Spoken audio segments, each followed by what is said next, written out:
morning. My name is Pritishan Indong. I'm from Lempias, UP Maguindanao, and now I will make a video to answering your questions to me. Question number 1. Describe the process underwent in preparing your portfolio. Answer.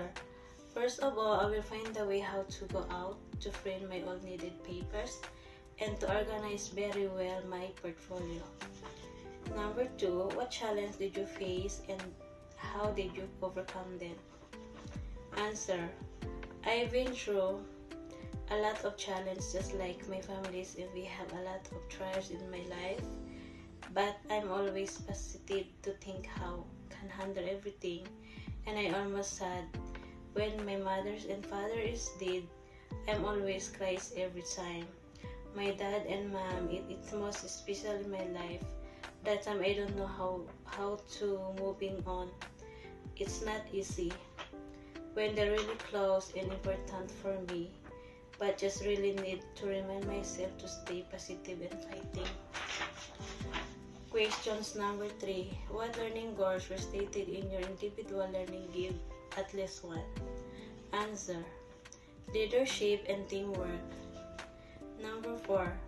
Set at least 3 best work samples across 6 learning strands which you are most proud of. Explain its work sample. Answer. Mga likas na yaman, many values in words for sentence. Number 3. Right and responsibility. Number 5. Cite at least 3 significant learning you gained from the ALS intervention that you apply in real life situation. Communication skills, English and Filipino, scientific literacy, and critical thinking skills, mathematical and problem solving skills. Thank you very much. God bless. Dark chocolates. Dark chocolate finds its way into the best ice creams, biscuits, and cakes. Although eating chocolate usually comes with a warning that it's flattering, it is also believed by some to have magical and medicinal effect. In fact, cacao trees are sometimes called Theobroma cacao means food of the gods. Dark chocolate has been found out to be helpful in a small quantities. One of the benefits is that has some of the important minerals and vitamins that people needed. Has antioxidants that help protect the heart. Another important benefit is that the fat content of chocolate does not raise the level of the cholesterol in the bloodstream.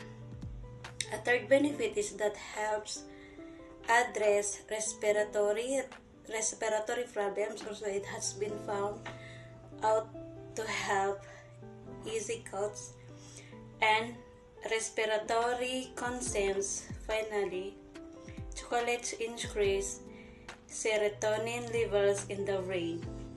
This is what gives us feeling of well-being. Pagpapala sa pangingisda. Ang ating bansa ay napaligiran ng malawak na karagatan. Sagana ito sa iba't ibang uri ng isda. Kaya marami sa mga Pilipino ay pangingisda ang ikinabuhay. Sa pagtulungan ng mga pribadong kumpanyang pangingisda, ang ating pamahalaan ay nag-export sa Hong Kong at Taiwan iba't ibang uri ng isda. Ang dinadala natin sa mga bansang ito, tulad ng tuna at lapu-lapu. Malaki ang naitulong nito sa hanapbuhay ng ating mga mangingisda.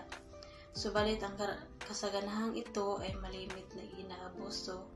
May mga mangingisdang gumagamit ng mga pampasabog at lasong chemical.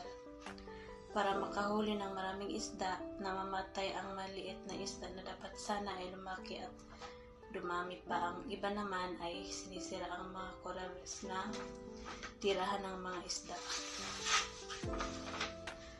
Ang kagawaran ng agrikultura sa panguna na Bureau of Fisheries and Aquatic Resources, BFAR, ay patuloy na gumagawa ng mga hakbang para masugpo ang mga mangingisdang lumalabag sa batas.